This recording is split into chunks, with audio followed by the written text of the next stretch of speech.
ആ രണ്ടാളും വിളിച്ചിരുന്നു. ആബിക്ക് പെണ്ണിന് ക്ലാസ് തുടങ്ങിയിരിക്കണ്. ചെറിയ കുട്ടിനായിട്ട് പോയതല്ലേ, അപ്പൊ അതിന്റെ കുറച്ച് തിരക്കും കാര്യങ്ങളൊക്കെ ഉണ്ട്.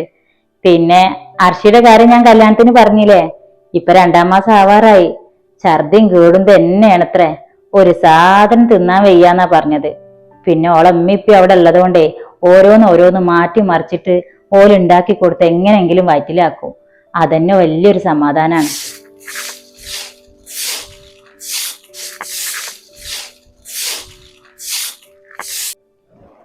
അങ്ങ തന്നെയാണ്. ഓൽക്ക് വേറെ പെൺകുട്ടികളൊന്നും ഇല്ലാത്തതല്ലേ. ഓനൊറ്റ മോനായതുകൊണ്ടേ ഓലൊരു മകളായിട്ട് എന്നെ കണക്കാക്കിക്കണത്. ഓൾക്കും അങ്ങനെ തന്നെയാണ് കേട്ടാ. ഓൾക്ക് ഇമ്മ ഇപ്പാന്ന് പറഞ്ഞിട്ടുണ്ടെങ്കിലേ ഇന്റെ മരിയോനേക്കായും കാര്യാണ്. എന്താ കാറ്റിന് ഇങ്ങോട്ട് അടിക്കുന്നത് അങ്ങനെ തന്നെ പറഞ്ഞു. നേരാണ് നിങ്ങളാ പറഞ്ഞത്.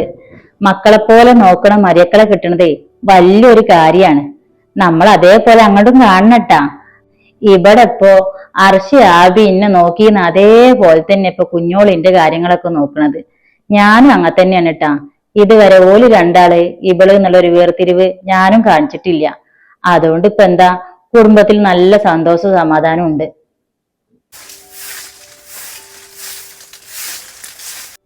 അതൊക്കെ നേരെ തന്നെ ആയിക്കാരോ. പക്ഷേങ്കി ഓരോന്നിനും ഓരോ വിധി ഉണ്ടാവുമല്ലോ. ഇങ്ങള് കാര്യം ഓരോട് തുറന്ന് പറഞ്ഞാളെ.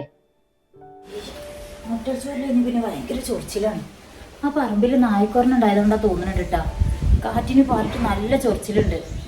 ഇമ്മ അതൊക്കെ ഞങ്ങൾക്കും മനസ്സിലായിക്കണ്. ഞാനും കുഞ്ഞോളും കൂടി കല്യാണം കഴിഞ്ഞ് വന്ന അന്ന് തന്നെ അതിനെ കുറിച്ച് പറയും ചെയ്തിക്കണ്. പറഞ്ഞിട്ട് എന്താ കാര്യം? ഇതിപ്പോ നമ്മൾ തമ്മിൽ പറഞ്ഞോണ്ടായില്ലല്ലോ.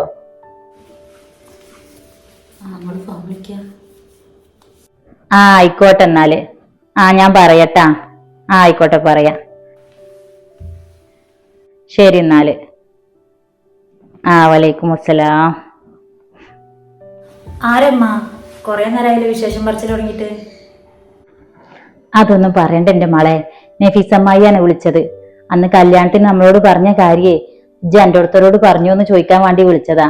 അമ്മായി വിളിച്ചു കഴിഞ്ഞാൽ പിന്നെ എനിക്കറിയാലോ, എല്ലാരും വിശേഷം കാര്യങ്ങളും ചോദിച്ചിട്ടേ വെക്കുള്ളൂ.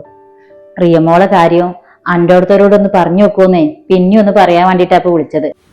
ഇന്റെ പഠിച്ചോനെ, അമ്മായി അപ്പൊ അത് വിട്ടിട്ടില്ലേ? എവിടെ വിടുന്ന്?